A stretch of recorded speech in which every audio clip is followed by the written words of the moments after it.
The CPI came in a little bit hotter than expected, but markets seem to be okay so far. I'm halfway through the bio, and like so many movies, the trailer seems to have all the good stuff. I'll save most of my reporting on the book until later today.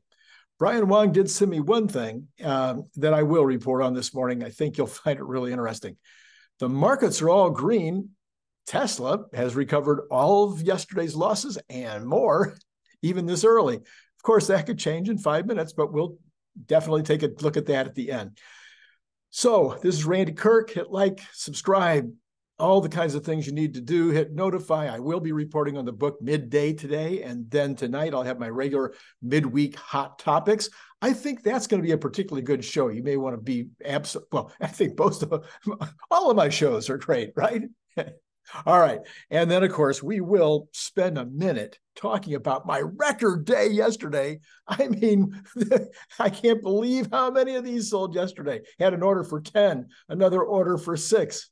I think an order for 8 also. Anyway, come on, guys. All right. So the index for gasoline was the largest contributor to the monthly all items increase, accounting for over half of the total on the CPI. There's no surprise there. We've been talking about it for, 8 weeks, but where is the Biden administration in terms of any kind of effort to talk down, walk down, sell something from the strategic reserve, something in order to get this to go away? It's in their own best interest if they're hoping to win in 2024. Driving me nuts. Okay. The other problem, of course, as usual, was the shelter index, which rose for the 40th consecutive month in the face of all of the analysis that's out there that shows that rents are completely flat. Zip, zip, zip, zero. No change year over year. Have been for many, many, many months on Zillow, on Redfin, on Case-Shiller. Across the board, they're all showing rents are not going up. Anyway, I don't know. I can't figure it out. So here's the details from Reuters. The consumer price index increased by 0.6 last month. That was as expected. It was the largest gain since June of 22, the Labor Department said on Wednesday. The CPI had risen 0.2% for 2 straight months. Gasoline prices accelerated in August, peaking at $3.98 per gallon in the third week of the month, according to data, the U.S. Energy. That's just going to keep going up. That didn't stop. This compared to 3.67 during the same period in July. In the 12 months through August, the CPI jumped 3.7 after climbing 3.2 in July. While that marked the second straight month of a pickup in annual inflation, year-on-year consumer prices have come down from a peak of 9.1%. The Fed has a 2% inflation target. Economists polled by Reuters had forecast the CPI increasing 0.6 last month and advancing 3.6 year on year. The reports were published a week before the Fed's rate decision and followed data this month showing an increase in labor market conditions in August. Excluding the volatile food and energy components, the CPI increased 0.3 amid declining prices for used car and trucks. The so-called core CPI had increased 0.2 for 2 consecutive months. Though rents continue to increase, the trend is cooling, and further slowdown is expected as more apartment buildings come on the market, according to the CPI folks. Anyway, I don't know what to tell you, but the market has decided this is an okay report. Everything's green this morning. Okay, Brian must be reading a little ahead of me. I am about halfway through, and this was further along in the book, but I thought it was an interesting excerpt to give you this morning. In April 2023, just a few months ago, Elon gave Igor and X.AI 3 major goals. Okay, so this is over on the X side of things. Number 1, make an AI bot that could write computer code. A programmer could start typing in any language and the bot would auto-complete. 2, a chatbot competitor to OpenAI chatbot, but trained on data for political neutrality. And 3, assure that AI developed in ways that help guarantee that human consciousness endured, create an AGI that could reason, think, and pursue truth as its guiding principle. Overall in the book so far, just for giggles, Elon comes off looking better than most people reading the book probably think he is. In other words, smarter, more engaged, more of the reason why all these companies do so well. The narrative has been that, Elon just hires well and he has all these great engineers, which is also true, and which is a superpower par excellence. And I talk about it a ton in the Elon Musk method. But the mental health issues are front and center on almost every single page. And I find that to be grinding on my nerves. I think it was overplayed and overdone, like some kind of what would you call it? An amateur therapy effort. But anyway, all of his friends and all of it. Today, we're in that kind of world anyway, where everybody's got to have something wrong with them. We almost are proud of our ADD. We're proud of our bipolarism. We're proud of our whatever our neuroses are. And the book seems to be just going down that road a lot. Okay. Tesla stock might be responding this morning, being up as much as it was when I looked earlier, to reports that Europe is going to crack down on Chinese-made cars. Whoa. So this is from Barron's. Global markets are now flooded with cheaper Chinese electric cars, and their prices kept artificially low by huge state subsidies. Here's what you want to remember. According to von der Leyen's prepared remarks, this is distorting our market, and we do not accept this from the inside.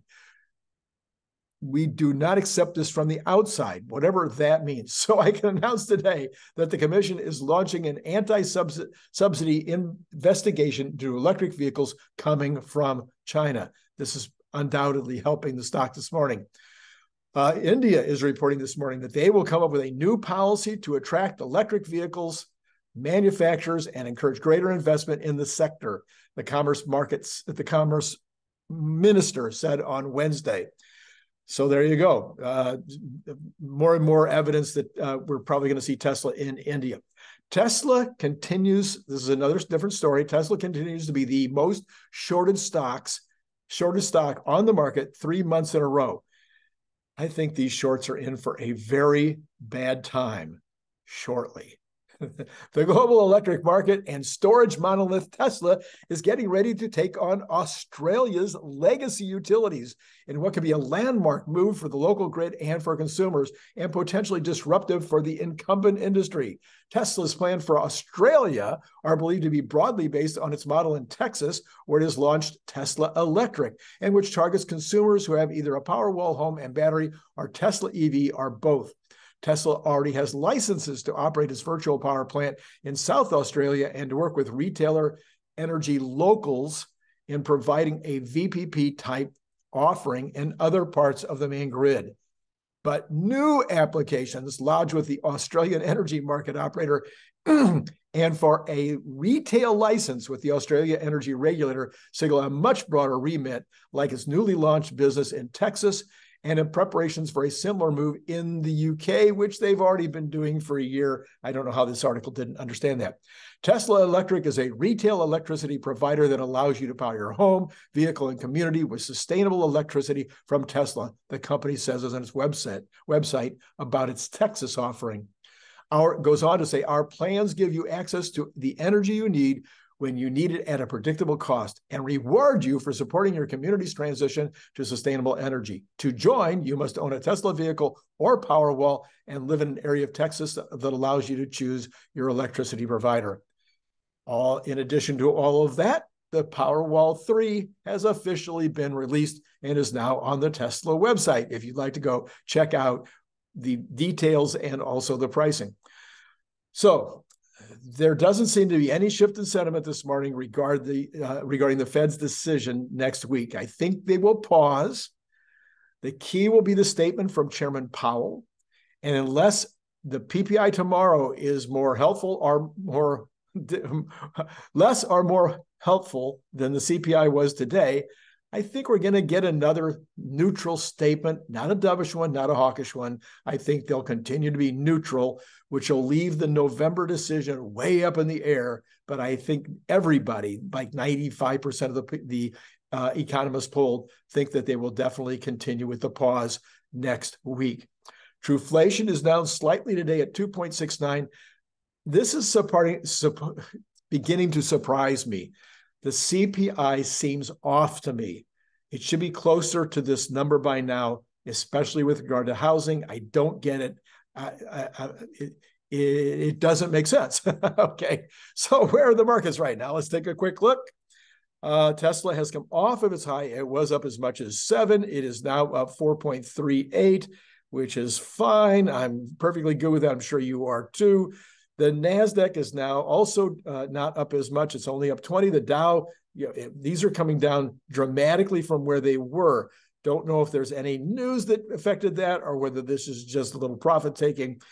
So the Dow is now up 33%, which is up 0.1%. NASDAQ up 0.1% also, and now starting to climb a little bit again. And Tesla up 1.61%. Apple down almost 1% after being down 2% yesterday, or no, I think around 1% yesterday. Google is down a little bit. So the Magnificent Seven are mixed. NVIDIA up 1%. The Cathy stocks are mixed completely, like half red, half green. So interesting morning so far. Let's take a look at the rest of the data. We've got the Bitcoin up slightly, just over 26. We have got the dollar steady.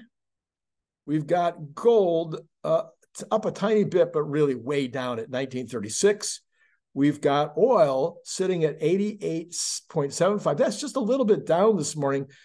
Brent at 92, but overall up from yesterday. Again, I'm thinking it goes to 100.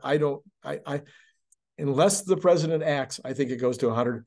Bonds are up. The 10-year is 4.27 at this point. That's actually so sometimes the pre-market is up, and then this will be down compared to the pre-market. It was up as high as 4.28. Now it's at 4.272. Let's take a look at the 2-month is also up a little bit, but still under that 5.5, whereas the 2-year is down a little bit, but still over that 5.0, which is the thing that I look for. Anyway, the overall situation, it looks to me like everything is neutral on the CPI, even though it came in a little hotter than expected. Again, I want you to remember to look at this book report later today and also my midweek reporting. I'm going to really dig into all the things we just talked about and give you more color on a lot of it. I think you'll enjoy the book report. I've got quite a bit to say about it, even though so far, no, I'm not going to tell you. I'm not even, yeah. What can I say? So what? Okay, what's my teaser? My teaser is if you really, really stay tuned to my show every day, and if you read my 2 books, I don't know how much you're going to learn from this book. Not that much. Okay, that's my teaser. All right. So, yeah, I think multiple orders for onesies and twosies yesterday, but several orders over the last couple of days for larger or items like 6, 8, and 10. So I think people are starting to get the idea that this can be used as a gift item to give to friends of yours in business. It can be used as a contest prize for some kind of competition or some kind of a, like a promotional product, an advertising specialty, if you will. It can be used to give to friends, neighbors, but you need one for yourself, right? I mean, it's a magnet. It goes on your refrigerator or any other magnetic surface. It is a bottle opener, which makes it interesting. It is multi-purpose. It is, as somebody was pointing out, who was that yesterday that was talking about? It is Brian White. He says, look, this is a nice piece of metal. This is as thick is exactly the same thickness as a Cybertruck is going to be. And it's only $25. So what you do, the information is down below. You just send me $25 per unit. If you're not in the country, you've got to add $20. Not $20 per unit, just $20, no matter how many you buy. If you buy 5, it's still $20 in order to pay the postage for out of the country rather. And then if you want more than 10, hit me up, send me an email, send me an in-mail on X. Get in touch with me one way or another, and we will talk about a better price if you're buying 10 or more. Oh yes, please tell me whether it's camo or whether it's stainless. You know, we have the camo version also. I almost forgot to show you that in case you haven't seen this before. So, you know, every day there's new people that are watching the show for the first time. There's the camo version, and they all come in this cool box, this Apple type box. Are you ready for that? By the way, the Apple story, they didn't do much yesterday. There was a lot of folks on X yesterday that were kind of dismissive of the Apple reveal yesterday. Anyway, I think that's all I've got for you to do. Oh, by the way, you can also, did you know this? If you want to join Patreon, you're going to get one of these for free at the 10. You have to join at the $10 level, and then you get one of these for free. What do you think about that? Okay, that's it. That's all I got for you.